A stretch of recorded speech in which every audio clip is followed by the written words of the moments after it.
At siyempre po sa Iron Man, ang hinahangaan po naming pinakamagaling na Pangulo ng Pilipinas, PRRD, Digong, Mayor, isang magandang umaga po sa inyong lahat. Ako po ay nakikinig sa mga opening statement ng aking mga kasama. Sila po ay mga batikan na senador, mga abogado, mga kilala na po na nagbibigay ng point of view sa legal na usapin. Ang akin pong pahayag ay naratibo ng isang convicted criminal. Ako po ay convicted. Ako po ay nakulong. Ako po ay nabuhay kasama ang mga kriminal sa Bilibid. At kilala ko po ang underworld.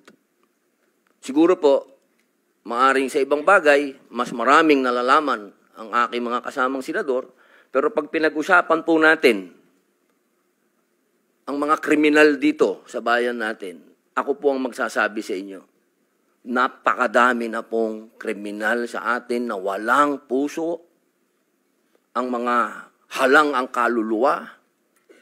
Napag-usapan po natin ang mga biktima ng sinasabing war on drugs, pero hindi po natin napag-usapan ang mga biktima ng mga durugista. Kung paano pinapatay ang kanilang mga anak, pinapatay ang kanilang mga asawa, pinapatay ang kanilang kapitbahay. Kung paano sinira ng droga ang mga buhay ng mga pamilya ng OFW. Kung paano po sa loob mismo ng Bilibid, kung saan po ako nakulong ng 3 taon at ginawa ko pang pelikula ito. Ang pangalan po ng pelikula, maaari niyo pong panoorin, Hari ng Selda. Dito po ay binunyag ko na sa loob mismo ng Bilibid ay nagluluto ng shabu. 1998 po yun. Kung bibilangin po natin yung taon na yun, hanggang sa dumating ang Iron Man, ilang taon po yun. Ganun po kahaba ang mga panahon na namayani at talagang naghahari ang mga drug pusher sa Bilibid. Alam niyo po, mga mahal kong kababayan, wala po, totoo po. Ang kamatayan ng buhay ng isang tao ay yaan po ay bigay ng Diyos. Yaan po ay kayamanan, yaan po ay regalo sa atin ng Diyos. Pero, mga mahal kong kababayan, ang ating pong bayan ay nasa bingit ng napakalaking kapahamakan. Kung hindi po tatitindig ang ating kapulisan, kung hindi po tatayo ang ating mga law enforcement, tayo po ay tatalunin ng mga sindikatong nag-ahari na nagluluto na ng mga droga kung saan-saan. Mga mahal kong kababayan, ang datos po ang magsasabi na nung sa panahon ni Pangulong Rodrigo Roa Duterte, masasabi ko na po na natakot ang mga kriminal. Wala pa po siyang ginagawa. Doon lang sa commercial niya na last Christmas yun na to, natakot na ho ang napakaraming kriminal. Natakot na ho ang napakaraming durugista, napakaraming pusher ang nag-surrender. Wala pong nangyayari. Sa salita lang po yun.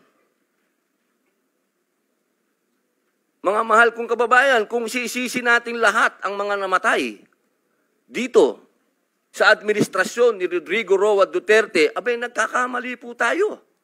Alamin po natin kung ano ang drug underworld, kung ano ang mga drug syndicates. Ako na po ang nagsasabi sa inyo, regular na po ito tuwing magpapalit ang administrasyon, naglilinis ang mga sindikato. Magkakaroon talaga ng maraming mamamatay dahil naglilinis. Para pagpasok ng bagong administrasyon, yung kanilang mga alagang, mga kriminal, mga alagang, mga pusher, mga tapos na. Sana po, sa usapin na ito, maging realistic po tayo, mga mahal kong kababayan. Kung kailan ba natin na ibalik sa mga kababayan natin ang kalsada. Nung panahon na yon, nagiinuman sa tabi, nakahubad, Ang mga babae, hindi makapaglakad, hindi ka makapaglakad ng may cellphone ka, aagawin ng cellphone mo, loob ng bahay mo, papasukin ka. Mga kababayan naman, huwag naman nating haluan ng politika ito. May mga bagay dito sa mundo na kailangan maging realidad tayo. Buong mundo, problema ang droga. Kung walang tatayo para lumaban dito, paano na ang kinabukasan ng mga anak natin? Paano na ang kinabukasan ng bayan natin? Kaya sana po ang inihiling ko sa lahat dito sa pagdinig nito, iwasan ng politika at tingnan po natin kung saan talaga tayo tutungo ang bayan natin. Mga kababayan, lubog na po tayo sa utang, lubog pa tayo sa tubig, pati ba naman sa ganito, lubog pa rin tayo.